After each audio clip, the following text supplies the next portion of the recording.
Good evening everyone, start करें।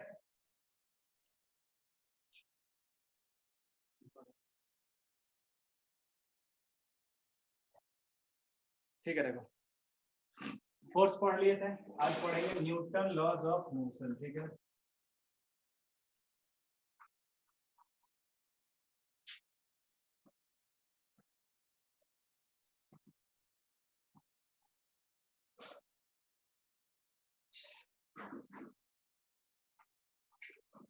Start करते हैं फर्स्ट लॉ ऑफ मोशन से। देखो फर्स्ट लॉ ऑफ मोशन कहता है कि a body at rest will remain at rest. ध्यान से देखो, a body at rest will remain at rest and a body in motion will continue in motion in a straight line with a uniform speed unless it is compelled by an external force so as to change its state of rest or of uniform motion। अब देखो first law of motion कहा क्या, दो चीजें इस पे ध्यान रखना। फर्स्ट लॉ ऑफ मोशन,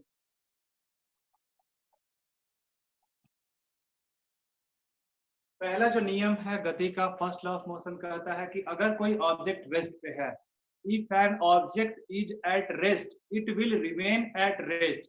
मतलब पहला कहा कि जो रेस्ट पे है वह कहाँ रहेगा, रेस्ट पे ही रहेगा, और जो मोशन में है, ठीक है, लेकिन मोशन कैसा होना चाहिए, स्ट्रेट लाइन में होना चाहिए। क्यों? क्योंकि मोशन जब स्ट्रेट लाइन में नहीं होगा तो डायरेक्शन क्या होगा, चेंज होगा। अगर हम एक सीधे लाइन स्ट्रेट लाइन में जा रहे हैं तो हमारा डायरेक्शन चेंज नहीं हो रहा है, हम लाइन को टेढ़ा जहां भी करेंगे वहां डायरेक्शन क्या होगा, चेंज हो जाएगा। तो वेलोसिटी चेंज हो जाएगा, तो वेलोसिटी चेंज हो जाएगा तो वह क्या हो जाएगा, एक्सिलरेटेड मोशन हो जाएगा। तो ध्यान रखना एक्सिलरेशन नहीं होना चाहिए। तो रेस्ट में है तो रेस्ट में रहेगा। अगर कोई ऑब्जेक्ट मोशन में है लेकिन मोशन का कंडीशन क्या होना चाहिए, इन straight line, in straight line with constant speed। कहा कि अगर एक ऑब्जेक्ट रेस्ट में है तो रेस्ट में रहेगा, और अगर एक ऑब्जेक्ट मोशन में है स्ट्रेट लाइन में यूनिफॉर्म स्पीड से, तो वह उसी लाइन में और उसी स्पीड से चलता रहेगा। कब तक? जब तक कि उसके ऊपर से एक्सटर्नल अनबैलेंस फोर्स हम नहीं लगाते हैं, तब तक। ठीक है, unless it is compelled by an external force, मतलब बाहर से अनबैलेंस फोर्स जब तक नहीं लगेगा तब तक ऑब्जेक्ट रेस्ट वाला रेस्ट में ही रहेगा, और जो ऑब्जेक्ट मूव कर रहा है वह मूव ही करता रहेगा। लेकिन मूव कब करता रहेगा, ध्यान रखना, नॉन एक्सिलरेटेड मोशन होना चाहिए। नॉन एक्सिलरेटेड का मतलब हो गया कि उसमें एक्सिलरेशन कितना होना चाहिए, 0 होना चाहिए। अगर एक्सिलरेशन 0 नहीं होगा तो मोशन क्या होगा, अगर एक्सीलरेशन मान लो 0 नहीं है, ऑब्जेक्ट का स्पीड चेंज हो रहा है या डायरेक्शन चेंज हो रहा है, तो डायरेक्शन या स्पीड चेंज होगा तो वेलोसिटी चेंज होगा, और वेलोसिटी चेंज होगा तो क्या होगा, एक्सीलरेशन होगा, और एक्सीलरेशन होगा तो वहां पे फर्स्ट लॉ नहीं लगेगा। फर्स्ट लॉ कहाँ लगेगा, एक ऑब्जेक्ट जो रेस्ट में है या फिर जो दूसरा ऑब्जेक्ट मोशन में है, लेकिन मोशन कैसा होना चाहिए, सिंपल याद रखना, मोशन ऐसा होना चाहिए जिसमें एक्सीलरेशन कितना हो, 0 हो।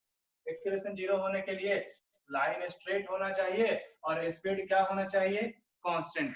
दो तरीके से वेलोसिटी चेंज कर सकते हैं, पहला हो गया by changing the direction and second one by changing the speed.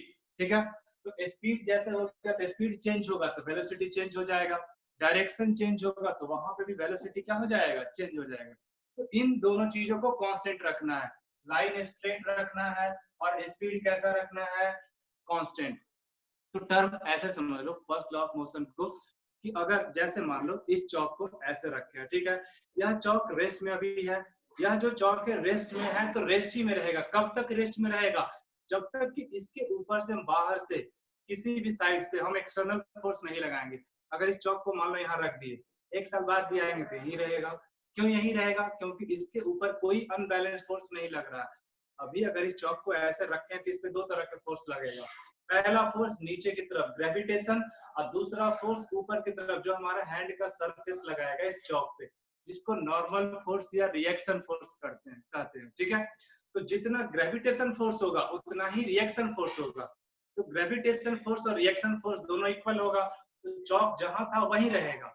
लेकिन अगर हम इसके ऊपर अनबैलेंस फोर्स, मान लो यहाँ से लगाते हैं, अब यहाँ से इधर फोर्स लगाएंगे तो फ्रिक्शन लगेगा, फ्रिक्शन से ज्यादा फोर्स हम लगा देंगे तो क्या हो जाएगा, अनबैलेंस। अनबैलेंस हो जाएगा तो वह चलना शुरू हो जाएगा। तो अगर एक ट्रेन है प्लेटफॉर्म पे रुकी हुई है, वहां से जब वो स्टार्ट होगा तो वह मोशन कैसा होगा, एक्सिलरेटेड। क्यों? क्योंकि जीरो से उसका स्पीड बढ़ गया। तो जब भी मोशन एक्सिलरेटेड होगा इसका मतलब उस पर कौन सा फोर्स लग रहा है, अनबैलेंस फोर्स लग रहा है। ठीक है, तो कहा first law of motion states that an object in rest will remain at rest और an object in motion in straight line with constant speed will continue to remain in motion. अगर एक ऑब्जेक्ट मोशन में है लेकिन line कैसा होना चाहिए, straight, और स्पीड कैसा होना चाहिए, कांस्टेंट। तो पहला तो एग्जांपल समझ में आ गया कि ऑब्जेक्ट अगर ऐसे रखे हैं तो ये ऐसे ही रह जाएगा। कब तक? जब तक कि इसके ऊपर से अनबैलेंस फोर्स नहीं लगाएंगे। एक गाड़ी मान लो हम बंद करके रखे हैं, जब तक इंजन ऑन नहीं करेंगे, इंजन उस पर एक्सटर्नल फोर्स नहीं लगाएगा या 5 आदमी पीछे से धक्का नहीं देगा, अनबैलेंस फोर्स नहीं लगाएंगे, तब तक वह गाड़ी वहीं पे रेस्ट में ही रहेगा। दूसरा कहा कि अगर एक ऑब्जेक्ट है, उस ऑब्जेक्ट को हम मोशन में रखे हैं तो वह मोशन में ही रहेगा। पढ़े थे ना अनबैलेंस फोर्स में कि अगर हम गेंद को मारते हैं मान लो हवा में या फिर सामने की तरफ, तो गेंद जा रहा है तो जाते रहेगा। कब तक नहीं रुकेगा? जब तक कि उसके ऊपर अनबैलेंस फोर्स नहीं लगेगा। तो अगर हम ग्रेविटेशन को हटा दें और एयर के रेसिस्टेंस को हटा दें और एक गेंद को हम हवा में मार दें तो गेंद कभी वापस रिटर्न होकर आने वाला नहीं है, क्योंकि ग्रेविटेशन फोर्स और एयर का रेसिस्टेंस किस तरह काम करता है, अनबैलेंस फोर्स की तरह काम करता है। तो अनबैलेंस फोर्स जहां भी लगेगा वहां पे ऑब्जेक्ट रेस्ट से मोशन में जाएगा, मोशन से रेस्ट में जाएगा। तो पहला नियम याद रखना, a body in rest will remain at rest and a body in motion will continue in motion in a straight line with uniform speed unless and until an external unbalanced force is applied on it। ताकि rest वाला rest में ही रहेगा, motion वाला motion में ही रहेगा। कब तक? Rest वाला रेस्ट में कब तक रहेगा और मोशन वाला मोशन में कब तक रहेगा? जब तक कि उसके ऊपर हम अनबैलेंस फोर्स नहीं लगाएंगे। जैसे ही हम अनबैलेंस फोर्स लगाएंगे, जो रेस्ट में था वो मोशन में चला जाएगा, मोशन वाला कहाँ जाएगा, रेस्ट में। तो पहला नियम यही है। ठीक है, अब कहा the tendency of a body to remain at rest of if moving to continue moving in a straight line is called inertia. थोड़ा सा एक नया टर्म इसमें आया है। फर्स्ट लॉ तो हो गया, डिफिनेशन लिख लेना फर्स्ट लॉ का। फर्स्ट लॉ कहता है कि if a body is at rest will remain at rest और if a body is in motion will remain in motion in a straight line with constant speed unless or until an external unbalanced force is applied on it। मतलब rest वाला rest में रहेगा, motion वाला motion में ही रहेगा। कब तक? जब तक कि उसके ऊपर से कोई अनबैलेंस फोर्स बाहर से नहीं लगाएंगे। ब्रेक लगाते हैं तो गाड़ी रुक जाता है, क्यों? क्योंकि ब्रेक लगाते हैं तो बेसिकली ब्रेक क्या है, अनबैलेंस फोर्स है। तो अनबैलेंस फोर्स है तो मोशन से उसको कहाँ ले जाएगा, रेस्ट में। ठीक है, तो न्यूटन का पहला नियम कहता है कि अगर एक ऑब्जेक्ट यहाँ रुका हुआ है तो जिंदगी भर यही रुका रहेगा अगर इसके ऊपर हम बाहर से एक्सटर्नल फोर्स अनबैलेंस फोर्स नहीं लगाएंगे। दूसरा, अगर एक गेंद को हम यहाँ से मार दिए सामने की तरफ तो वह पूरे पृथ्वी का सब दिन चक्कर लगाते रहेगा। कब तक चलते रहेगा? जब तक कि बाहर से कोई एक्सटर्नल अनबैलेंस फोर्स काम नहीं करता। तो हम गेंद को मारते हैं ना तो गेंद कुछ दूर जाकर रुक जाती है। क्यों? क्योंकि उसमें फ्रिक्शन लगता है और फ्रिक्शन कैसा फोर्स है, अनबैलेंस फोर्स है। तो फ्रिक्शन बेसिकली अनबैलेंस फोर्स की तरह काम करता है। एयर का जो रेसिस्टेंस है, इसको नीचे की तरफ फेंकेंगे तो हवा इसको कहाँ ले जाएगा, ऊपर की तरफ रेसिस्ट करेगा। जैसे एक पत्ता है, एक लीफ है, ऊपर से हम गिराते हैं नीचे की तरफ, एक कॉइन है उसको ड्रॉप करते हैं और एक लीफ है उसको ड्रॉप करते हैं, तो देखेंगे कॉइन पहले गिर जाएगा और जो लीफ होगा धीरे धीरे नीचे जाएगा। क्यों? क्योंकि कॉइन भारी है तो उस पर एयर का रेसिस्टेंस, सरफेस एरिया कम है, वजन ज्यादा है पत्थर से, तो उसका जो एयर का रेसिस्टेंस होगा कॉइन पे कम होगा और जो हमारा लीफ है उस पे, क्योंकि उसका चूंकि वेट भी कम होगा और इसके अलावा उसका सरफेस एरिया भी ज्यादा होगा तो उस पे एयर का रेसिस्टेंस ज्यादा लगेगा तो हवा में ज्यादा देर तैरेगा। ठीक है, पैराशूट जो हवा में उड़ता है किसके कारण से, एयर के रेसिस्टेंस के कारण से ही होता है। थर्ड लॉ में पढ़ेंगे इसको। ठीक है, फर्स्ट लॉ में इतना ही है कि अगर एक ऑब्जेक्ट रेस्ट में है तो रेस्ट में रहेगा, मोशन में है तो मोशन में रहेगा। कब तक? जब तक कि बाहर से कोई एक्सटर्नल अनबैलेंस फोर्स नहीं लगाएंगे। तो अगर गेंद को सामने की तरफ मार दिए और फ्रिक्शन फोर्स हटा लिए, ग्रेविटेशन हटा लिए, तो गेंद जिंदगी में कभी रुकने वाला नहीं है, लेकिन रुक जाता है। क्यों? क्योंकि एयर का रेसिस्टेंस लगता है उस पे, फ्रिक्शन फोर्स लगता है उस पे, ग्रेविटेशन फोर्स लगता है। बहुत सारे तरह के अनबैलेंस फोर्सेज हमारे नेचर में हैं जो हमको दिखाई तो नहीं देते हैं लेकिन लगता है। इस कारण से ऑब्जेक्ट रेस्ट से मोशन में चला जाता है, मोशन से रेस्ट में चला जाता है।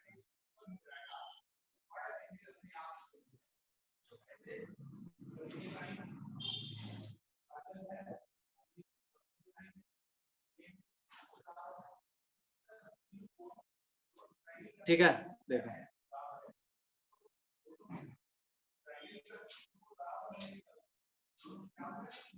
कहा क्या? The tendency of a body to remain at rest और if moving continue moving in straight line is called inertia. Newton first law recognizes that every body has some inertia. Inertia is that property of a body due to which it resists in change in a state of rest or of uniform motion. Greater the inertia of a body, greater will be the force required to bring the change in a state of rest or uniform motion. In fact, mass is a measure of inertia of a body. देखो कहा क्या कि अगर ध्यान से देखना, नया term है, कहा कि एक ऑब्जेक्ट रेस्ट में है, तो यह कहाँ रहना चाहता है? रेस्ट में। ठीक है, एक ऑब्जेक्ट मोशन में है तो यह कहाँ रहना चाहेगा? मोशन में ही रहना चाहेगा। तो अपने पोजीशन को मेंटेन करना चाहता है। एक ऑब्जेक्ट रुका हुआ है तो रुका हुआ रहना चाहेगा। ठीक है, ऑब्जेक्ट अगर चल रहा है तो चलते हुए रहना चाहेगा। जैसे इस चौक को यहाँ रख दिए तो ये रुका हुआ रहना चाहेगा अगर रुका हुआ है तो। अगर एक बस है, बस चल रही है, अचानक ब्रेक मारेंगे तो बस क्या होता है? उल्टा हो जाता है। क्यों ऐसा होता है? क्योंकि बस जब चल रही होती है तो उसके पास क्या होता है? एक प्रॉपर्टी होता है, जो टेंडेंसी होता है उसका चलते रहने वाले ऑब्जेक्ट का टेंडेंसी क्या होता है? चलते रहना। और रुके हुए ऑब्जेक्ट का टेंडेंसी क्या होता है? रुके हुए रहना। और वह जो टेंडेंसी होता है ऑब्जेक्ट में, एक प्रॉपर्टी होता है जिसको हम लोग कहते हैं इनर्शिया। ठीक है, तो इनर्शिया के कारण से ही ऑब्जेक्ट का एक टेंडेंसी है और उस टेंडेंसी का रीजन क्या है? इनर्शिया। इनर्शिया के कारण से ही रेस्ट वाला ऑब्जेक्ट कहाँ रहना चाहता है? रेस्ट में। और मोशन वाला कहाँ रहना चाहेगा? मोशन में। ठीक है, तो कहा the tendency of a body to remain at rest. अगर एक ऑब्जेक्ट रेस्ट में है तो रेस्ट में रहने का जो टेंडेंसी है, या फिर मोशन में है तो मोशन में रहने का जो टेंडेंसी है, तो यह जो टेंडेंसी है अपने पोजीशन को मेंटेन करने का, इसी टेंडेंसी को हम लोग क्या कहते हैं? इनर्शिया कहते हैं। थोड़ा सा और आगे जाएंगे तो समझ में आएगा। ठीक है, कहा inertia is that property of a body due to which it resists the change in state of rest और स्टेट ऑफ यूनिफॉर्म मोशन। कहा कि इनर्शिया वह प्रॉपर्टी है किसी भी ऑब्जेक्ट का जिसके कारण से अगर ऑब्जेक्ट रेस्ट में है तो रेस्ट में रहना चाहेगा, रेस्ट से मोशन में नहीं जाना चाहेगा, और जो मोशन में है वो मोशन में रहना चाहेगा, मोशन से रेस्ट में नहीं जाना चाहेगा। तो अपने पोजीशन को मेंटेन करने के लिए जो अपोजिंग फोर्स लगता है उसी को हम लोग क्या कहते हैं? इनर्शिया कहते हैं। जैसे क्या होगा, इस ऑब्जेक्ट यहाँ रखे हैं ना, तो इस ऑब्जेक्ट को यहाँ रखें तो इसको धक्का देंगे ना, तो ये आगे जाएगा, लेकिन कब? जब इसके ऊपर फोर्स लगाएंगे तब। तो बेसिकली हम फोर्स लगा रहे हैं, क्यों? क्योंकि यह आगे जाने के लिए क्या कर रहा है? रेसिस्टेंस लगा रहा है, और उसी रेसिस्टेंस को हम लोग क्या कहते हैं? इनर्शिया कहते हैं। जितना भारी ऑब्जेक्ट होगा उसका इनर्शिया उतना ही ज्यादा होगा। हल्का ऑब्जेक्ट है तो हल्का ऑब्जेक्ट को मूव कराना आसान होता है, कम फोर्स लगाएंगे क्योंकि उसका इनर्शिया क्या होता है? कम होता है। ठीक है, तो जितना भारी ऑब्जेक्ट होगा, जितना हेवी ऑब्जेक्ट होगा, उतना ही उसका इनर्शिया क्या होगा? ज्यादा होगा। तो इनर्शिया याद रखना, the tendency of a object due to which, ठीक है, कहा कि इनर्शिया इज दैट प्रॉपर्टी और that tendency of a object due to which it opposes it change in state of rest और मोशन।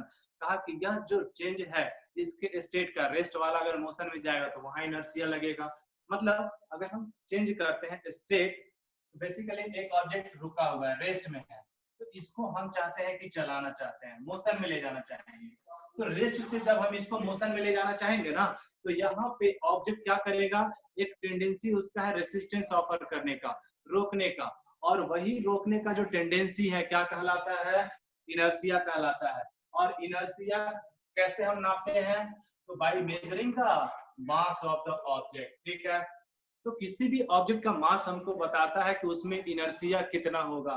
मास जिसका ज्यादा होगा उसका इनर्शिया भी ज्यादा होगा। ऐसे समझ लो इस चौक को धक्का देना है, इसका मास कम है तो इसको धक्का देंगे तो कम फोर्स लगेगा, इसको रोकने का टेंडेंसी कम होगा क्योंकि इसका इनर्शिया कम है। क्यों इनर्शिया कम है? रोकने का टेंडेंसी कम क्यों है? क्योंकि इसका मास कम है। तो यह हल्का अपोज करेगा, धक्का देंगे चल जाएगा। अगर 10 चौक रखे हैं तो ज्यादा फोर्स लगाना पड़ेगा। एक बड़ा सा बॉक्स है चौक का, तो उसको धक्का देने के लिए हमको और ज्यादा ग्रेटर फोर्स लगाना पड़ेगा क्योंकि वहां और ज्यादा इनर्शिया हो जाएगा। एक रूप मान लो बड़ा सा बॉक्स है, ठीक है, एक गोदरेज है भरा हुआ सामान से, अब उसको हमको धक्का देना है, हेवी ऑब्जेक्ट को धक्का देना है। तो हेवी ऑब्जेक्ट को जब धक्का देंगे ना तो वहां पे उसका चूंकि मास ज्यादा है, तो मास ज्यादा है तो उसका जो इनर्शिया होगा वह भी क्या होगा? ज्यादा होगा। इसलिए हमको वहां पे ऑब्जेक्ट के स्टेट को चेंज करने के लिए ज्यादा फोर्स लगाना होगा। क्यों? क्योंकि वहां पे अपोज ज्यादा होगा, ठीक है। तो वह टेंडेंसी जिसके कारण से ऑब्जेक्ट जो रुका हुआ है रुका हुआ रहना चाहता है, चलते हुए ऑब्जेक्ट चलता हुआ रहना चाहेगा। अगर एक गेंद आ रहा है सामने से, हम उसको कैच करना चाहते हैं, तो कैच करना चाहते हैं तो हाथ लगाते हैं ना, हाथ लगाते हैं तो गेंद हाथ पे क्या करता है? फोर्स अप्लाई करता है, हाथ में चोट लगता है। हम अगर अगर गेंद जा रही है और गेंद को हम रोकना चाहते हैं तो हमको उसको क्या करना पड़ेगा? रोकना पड़ेगा। रोकेंगे तो हम अपोज कर रहे हैं ना, वो चल रहा है और हम उसको रोक रहे हैं, तो वह हम पे क्या अप्लाई करेगा? फोर्स अप्लाई करेगा। और उसी फोर्स के कारण से क्या होता है? चोट लगता है हमको। गेंद जब कैच लेते हैं तो हाथ में चोट लगता है। क्यों लगता है? अब इसको थोड़ा सा और पढ़ेंगे, एक्शन रिएक्शन को थर्ड में थोड़ा सा और एक्सप्लेन करेंगे। लेकिन अभी बस इतना समझ लो कि ऑब्जेक्ट अगर चल रहा है तो चलते रहना चाहता है, रुका हुआ है तो रुका हुआ रहना चाहता है। कब तक ऐसा होगा? जब तक कि बाहर से कोई एक्सटर्नल अनबैलेंस फोर्स नहीं लगता है, ठीक है। और यह जो ऑब्जेक्ट का टेंडेंसी होता है कि रुका हुआ है तो रुका हुआ रहना चाहेगा, चलता हुआ है तो चलते रहना चाहेगा, यह जो टेंडेंसी है ऑब्जेक्ट का किसके कारण से होता है? इनर्शिया के कारण से। और किसी ऑब्जेक्ट का इनर्शिया कितना होगा यह कौन बताएगा? उस ऑब्जेक्ट का मास, ठीक है। तो इनर्शिया का डेफिनेशन लिख लेना। अब कहा क्या कि greater the inertia of a body greater will be the force required to bring a change in state of rest और यूनिफॉर्म मोशन। कहा कि जितना ज्यादा इनर्शिया होगा उतना ही ज्यादा हमको फोर्स लगाना पड़ेगा उसको रेस्ट से मोशन या मोशन से रेस्ट में ले जाने के लिए। एक हल्का सा ऑब्जेक्ट है, उसको हल्का सा धक्का देंगे, हल्का सा फोर्स लगाएंगे, चेंज हो जाएगा स्टेट उसका। लेकिन भारी ऑब्जेक्ट है, उसको चलाना है रुके हुए ऑब्जेक्ट को, तो वहां पे फोर्स ज्यादा लगाना पड़ेगा क्योंकि उसका इनर्शिया ज्यादा है। और इनर्शिया को निकालते कैसे हैं? तो बेसिकली हमको इनर्शिया कैसे मेजर करते हैं? By measuring the mass of the object. तो किसी भी ऑब्जेक्ट का जो मास होता है वह हमको बताता है कि ऑब्जेक्ट में इनर्शिया कितना है, ठीक है। तो डिफिनेशन लिख लेना। Mass is a measure of inertia of a body. Mass क्या होता है? It is the measure of inertia of a body. किसी भी ऑब्जेक्ट के अंदर इनर्शिया कितना होगा, मतलब चेंज इन स्टेट को अपोज कितना वह कर सकता है, उसी मेजर को हम लोग क्या कहते हैं? मास कहते हैं। जिसका मास डबल हो गया उसका इनर्शिया भी क्या हो जाएगा? डबल। 1 केजी का एक ऑब्जेक्ट है, उसका इनर्शिया अगर a तो 2 केजी वाले का इनर्शिया कितना हो जाएगा? 2a हो जाएगा। 1 केजी वाले ऑब्जेक्ट को धक्का देना अगर हमको 1 न्यूटन लगाना पड़ता है, ऐसे समझ लो एक ऑब्जेक्ट है 1 केजी का और यह रेस्ट में है, तो इसको हमको चलाने के लिए कितना मान लेते हैं फोर्स लगाना पड़ता है? 1 न्यूटन लगाते हैं तो रेस्ट से मोशन में जाता है। तो इसका इनर्शिया अगर हम मास को डबल करते हैं 2 केजी, तो मास डबल हो गया तो इनर्शिया भी डबल हो गया। अब फोर्स भी कितना लगाना पड़ेगा? डबल लगाना पड़ेगा, तब चलेगा। रुका हुआ है तो चलेगा, या चल रहा है तो रुकेगा, ठीक है। तो जैसे फ्रिक्शन होता है, फ्रिक्शन क्या करता है? 2 सरफेस है, दोनों एक दूसरे के कांटेक्ट में है, तो एक ही हाथ को रोके रखते हैं, चौक को चलाते हैं, तो चौक वाला जो सरफेस है मूव करेगा और हैंड वाला सरफेस रुका रहेगा, तो दोनों सरफेस के बीच में क्या लगेगा? फ्रिक्शन फोर्स लगेगा। फ्रिक्शन फोर्स कहता है कि रिलेटिव मोशन नहीं होना चाहिए। उसी तरह से इनर्शिया कहता है कि अगर हम रुके हुए हैं तो हमको रुके रहने दो, अगर जो चल रहा है उसको चलते रहने दो। अगर उसको रुके हुए को हम चलाना चाहेंगे, चलते हुए को हम रोकना चाहेंगे, तो वहां पे हमको फोर्स लगाना पड़ेगा। क्यों? क्योंकि वहां पे क्या लगेगा? इनर्शिया। इनर्शिया स्टेट के चेंज को रोकता है। अगर ये रोकने वाला नहीं रहता तो हमको ज्यादा फोर्स लगाने की जरूरत नहीं होता, ऑब्जेक्ट चल रहा है रुक जाता, रुका हुआ ऑब्जेक्ट चल जाता। लेकिन चूंकि इनर्शिया है तो यह मोशन को क्या करता है? यह चेंज इन स्टेट को अपोज करता है। किसी भी ऑब्जेक्ट का वह टेंडेंसी जिसके कारण से वह अपने स्टेट के चेंज में, स्टेट के चेंज मतलब रुका हुआ है तो रुका हुआ है, रुका हुआ रहना चाहेगा, और चल रहा है तो चलते हुए रहना चाहेगा। इसमें जब चेंजेस लाएंगे, ऑब्जेक्ट जो चल रहा है उसको हम रोकना चाहेंगे तो वहां कौन लगेगा? इनर्शिया। अगर ऑब्जेक्ट रुका हुआ है तो हम चलाना चाहते हैं तो वहां इनर्शिया लगेगा, या फिर हम ब्रेक लगाएंगे तो ब्रेक लगाएंगे तो ऑब्जेक्ट क्या लगाएगा? इनर्शिया लगाएगा। एक ऐसे समझ लो, एक छोटा सा गेम है, ठीक है। इस चौक को अगर हम कैच करते हैं तो इस चौक को कैच करेंगे तो हल्का सा चोट लगेगा। अगर इस चौक की जगह 1 केजी का एक मान लेते हैं ऑब्जेक्ट है, उसको कैच करेंगे तो हल्का और ज्यादा चोट लगेगा, क्योंकि उसको रोकने के लिए ज्यादा फोर्स लगाना पड़ेगा हमको। 10 केजी का ऑब्जेक्ट है, वह चल रहा है, उसको हमको रोकना है और ज्यादा फोर्स लगाना पड़ेगा। तो जितना ज्यादा ऑब्जेक्ट का मास होगा उतना ही ज्यादा क्या होगा? इनर्शिया होगा। तो याद रखना, इनर्शिया वह टेंडेंसी होता है, वह प्रॉपर्टी होता है जिससे ऑब्जेक्ट जो रेस्ट में है रेस्ट में रहना चाहता है, और मोशन वाला मोशन में रहना चाहता है। अगर हम रेस्ट वाले को मोशन में ले जाएंगे तो इनर्शिया के कारण से वह उस चेंज को क्या करेगा? अपोज करेगा। मतलब रेस्ट से मोशन में नहीं जाना चाहेगा, या मोशन से रेस्ट में नहीं जाना चाहेगा, तो हमको वहां क्या लगाना पड़ेगा? एक्सटर्नल फोर्स लगाना पड़ेगा, ठीक है। तो इनर्शिया बेसिकली किस पे डिपेंड करता है? मास पे। ऑब्जेक्ट का मास कम, इनर्शिया कम, ऑब्जेक्ट का मास ज्यादा, इनर्शिया ज्यादा होगा। अब कहा क्या? हेवी ऑब्जेक्ट है more inertia than lighter object. पूछ देगा, एक ऑब्जेक्ट 1 केजी का है, एक ऑब्जेक्ट 2 केजी का है, बताइए किसका इनर्शिया ज्यादा होगा? तो हमको पता है मास ज्यादा, इनर्शिया ज्यादा, तो इसका इनर्शिया क्या होगा? ज्यादा होगा, ठीक है। For example, stone has greater inertia than a football. अगर हम एक फुटबॉल है तो फुटबॉल हल्का होता है, फुटबॉल को मारेंगे तो चोट कम लगेगा, और उसी से छोटा सा एक हम पत्थर लेते हैं, स्टोन, उस स्टोन को हम फुटबॉल की तरफ खेलेंगे तो उस स्टोन से हमारे पैर में चोट ज्यादा लगेगा। क्यों? क्योंकि उस स्टोन का मास ज्यादा है तो उसका इनर्शिया ज्यादा है, तो वह फोर्स ज्यादा लगाएगा, और फुटबॉल हम पे फोर्स इनर्शिया क्या लगाएगा? कम लगाएगा। तो फुटबॉल पे हमको कम फोर्स लगाना पड़ेगा, चोट हमको कम लगेगा, क्योंकि उसका मास कम है तो इनर्शिया भी कम होगा। उसी के जगह अगर हम स्टोन ले लेते हैं या फिर लोहा का एक स्फीयर बॉल ले लेते हैं, उसको अगर हम खेलना चाहेंगे उससे, तो वहां पे हमको क्या होगा? इनर्शिया ज्यादा लगेगा। तो इनर्शिया ज्यादा लगेगा तो हमको भी फोर्स लगाना पड़ेगा ज्यादा, और हमको बाद में चोट भी क्या लगेगा? ज्यादा लगेगा, ठीक है।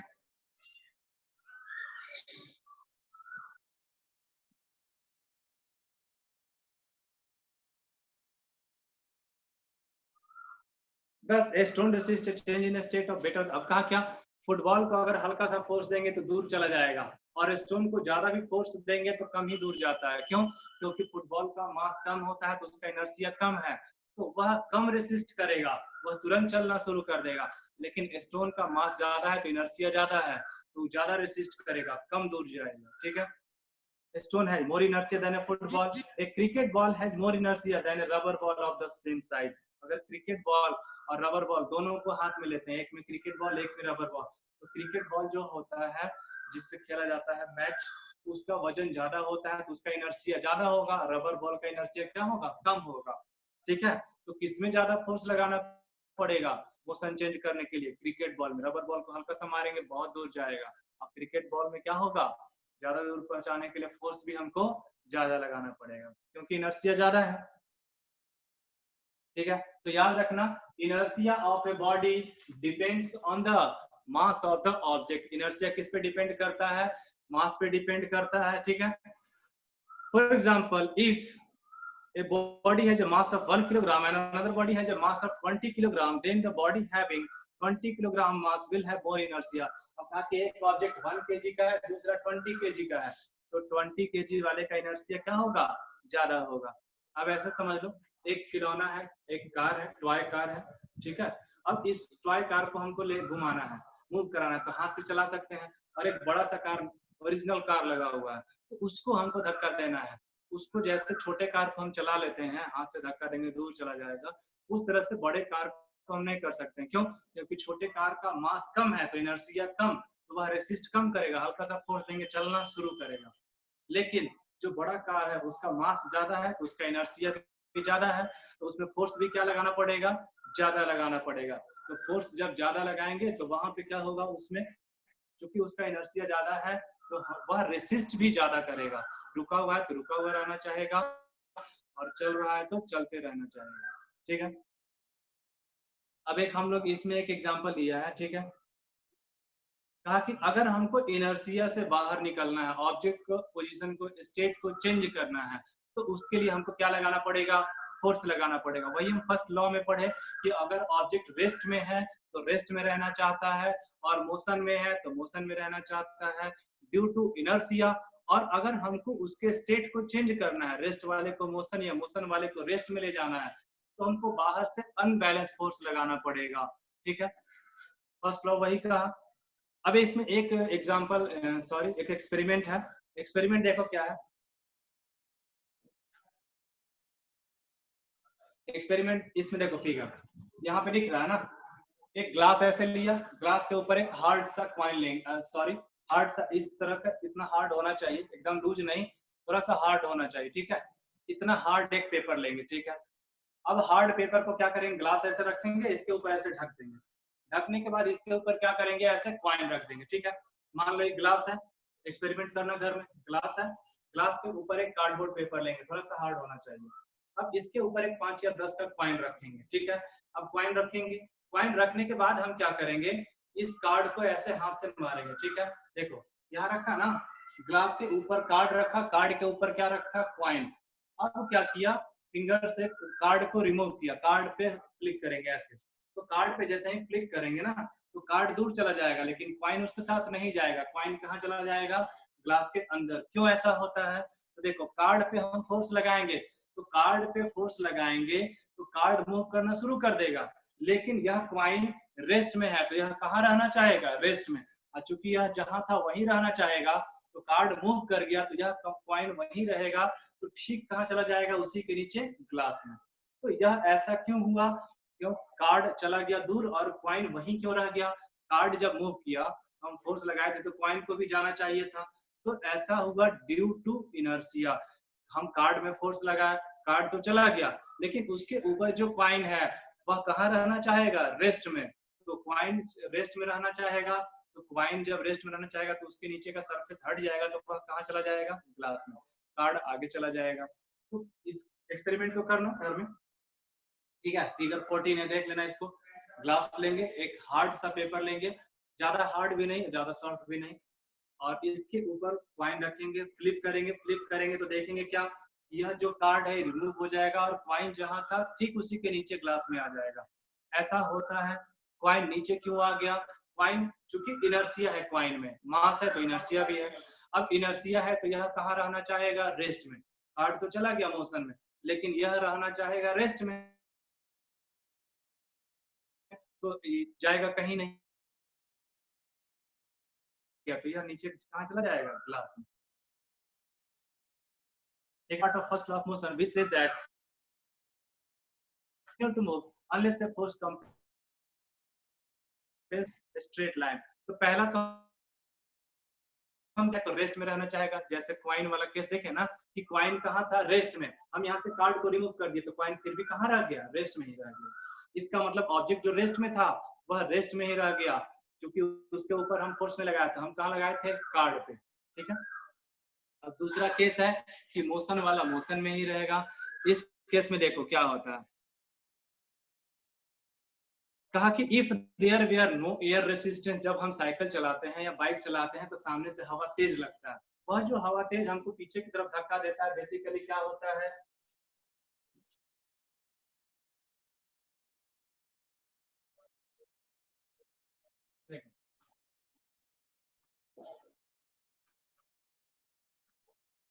कभी कभी हम बाइक पे बैठते हैं या फिर मान लो साइकिल चलाते हैं खूब तेजी से, तो सामने से हवा लगता है कि हमको पीछे की तरफ फेंक देगा, तो वह जो हवा हम पे फोर्स लगा रहा है बेसिकली वह क्या है, एयर का रेसिस्टेंस है। ठीक है, तो एयर का रेसिस्टेंस कैसा फोर्स है, अनबैलेंस फोर्स है। अगर एयर का रेसिस्टेंस हमारे ऊपर लग रहा है तो हमारा साइकिल का, बाइक का या हमारा स्पीड क्या हो जाएगा, कम हो जाएगा। एयर हटा देंगे वहां से तो हमारा स्पीड निश्चित रूप से बढ़ जाएगा। क्यों, क्योंकि हम जा रहे हैं इधर की तरफ 10 मीटर पर सेकेंड के स्पीड से, और एयर का रेसिस्टेंस मान लेते हैं 2 मीटर पर सेकेंड इधर की तरफ है, तो नेट स्पीड हमारा कितना हो जाएगा,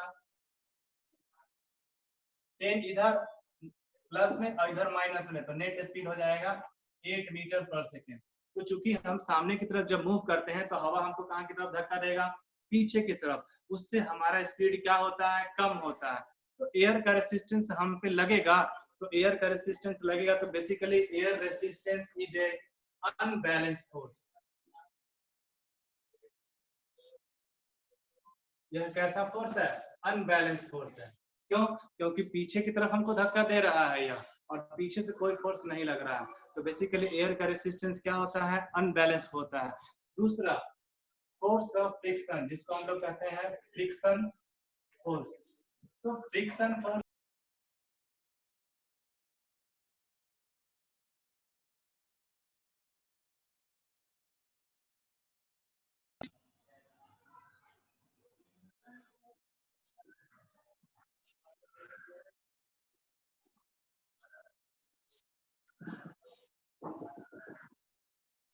देखो,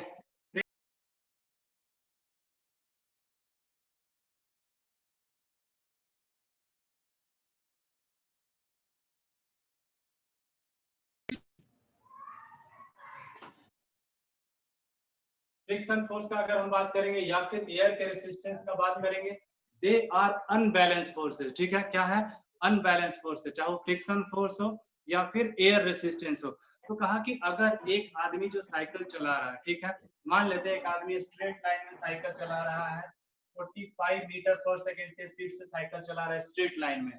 अगर यह दोनों फोर्स नहीं लगेगा, साइकिल का जो सरफेस है ग्राउंड पे, उसमें फ्रिक्शन फोर्स नहीं लगे, सामने से एयर का रेसिस्टेंस नहीं लगे, इन दोनों फोर्सेस को मान लेते हैं कि जीरो कर देते हैं, अर्थ पे नहीं है फोर्सेस, तो यह जो साइकिल चल रहा है 45 के स्पीड से, यह चलते रहेगा पूरे जीवन, हमेशा के लिए चलते रहेगा।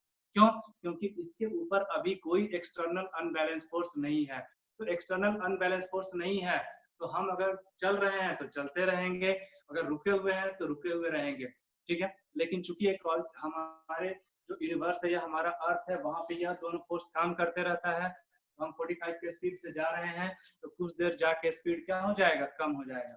क्यों, क्योंकि फ्रिक्शन फोर्स लग रहा है, एयर का रेसिस्टेंस लग रहा है, ये दोनों अनबैलेंस फोर्स है। तो यह रेस्ट मोशन में है, तो मोशन वाले को अनबैलेंस फोर्स कहाँ ले जाएगा, रेस्ट में ले जाएगा।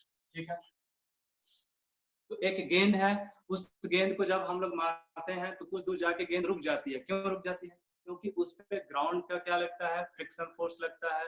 जो फ्रिक्शन फोर्स कैसा फोर्स है, अनबैलेंस, और दूसरा एयर का रेसिस्टेंस। इन्हीं दोनों के कारण से ऑब्जेक्ट, जो कि दुनिया में ये दोनों अनबैलेंस फोर्स की तरह काम करते हैं, तो अनबैलेंस फोर्स की तरह काम करने के कारण से कोई ऑब्जेक्ट हमेशा के लिए अर्थ पे चल रहा है तो चलते नहीं रहेगा। ठीक है, because of the unbalance forces acting on it. ठीक है, एक गेंद को मार के छोड़ देंगे, कुछ नहीं करेंगे, फिर भी जाके रुक जाती है। क्यों रुक जाती है, क्योंकि उसके ऊपर फ्रिक्शन फोर्स और एयर रेसिस्टेंस काम करता है, and they are unbalance force. तो पहला नियम पढ़े ना हम लोग कि जब तक अनबैलेंस फोर्स नहीं काम करेगा, तो यह जो चल रहा था रुकने वाला नहीं था, और जो रुका हुआ रहेगा वह कभी चलने वाला नहीं है। पहला नियम यही कहता है। इसका एक एग्जांपल, एक तो हम देख लिए कि अगर जो क्वाइन वाला एक्सपेरिमेंट था, कि ऑब्जेक्ट क्वाइन जो था रेस्ट में था, तो हम जब कार्ड को रिमूव कर देंगे तो क्वाइन नीचे गिर जाएगा ग्लास में, रेस्ट में ही रह जाएगा। यह तो हो गया रेस्ट के लिए। दूसरा था कि अगर हम चल रहे हैं, तो इसका बेस्ट एग्जांपल हम लोग देखते हैं गाड़ी में। जब गाड़ी में हम लोग बैठे रहते हैं, गाड़ी चलते रहती है स्पीड से, अचानक जब गाड़ी ब्रेक लगाती है, तो हम लोग कहाँ की तरफ झुक जाते हैं, आगे की तरफ। ठीक है, आगे की तरफ गिरते हैं ना अचानक। तो इसीलिए कहा जाता है कि सीट बेल्ट लगाकर हमको बैठना चाहिए, क्योंकि अचानक अगर ब्रेक लगाना पड़े तो हम आगे की तरफ चोट लगेगा, अगले सीट से या फिर शीशा में से जा टकराएंगे। तो इसलिए हमको सीट बेल्ट का यूज करना चाहिए। तो इसको ऐसे समझ लो, फर्स्ट लॉ ऑफ मोशन यही कहता है कि अगर हम गाड़ी में बैठे हैं, गाड़ी चल रही है, तो गाड़ी का स्पीड अगर 45 मीटर पर सेकेंड, तो हम गाड़ी में बैठे हैं तो हमारा भी स्पीड कितना होगा, 45 मीटर पर सेकेंड। ठीक है, हमारा भी स्पीड उतना ही होगा। अगर गाड़ी में ब्रेक लग गया तो उसका अचानक स्पीड कितना हो गया, जीरो। तो 45 से गाड़ी का स्पीड तो जीरो हो गया, लेकिन हमारा बॉडी किस स्पीड से चल रहा है उस समय, 45 से। तो उस समय 45 से चल रहा है, तो आगे भी कितना से चलते रहना चाहेगा, 45 से। यानी कि अगर हम अपने बॉडी को अचानक रोकना चाहेंगे, यह फोर्स लगाएगा, जर्क लगाएगा, झटका देगा हमको कहाँ की तरफ, आगे की तरफ। तो कुछ टाइम लगेगा स्पीड जीरो होने में। इसी कारण से हम लोग आगे की तरफ झुक जाते हैं जब ब्रेक लगता है तब। आगे से जब अचानक ब्रेक लग जाएगा तो हम आगे की तरफ चल जाते हैं। क्यों? क्योंकि हमारा बॉडी चल रहा था, अभी भी वो चलते रहना चाहेगा ब्रेक लगाने के बाद भी, ड्यू टू इनर्शिया।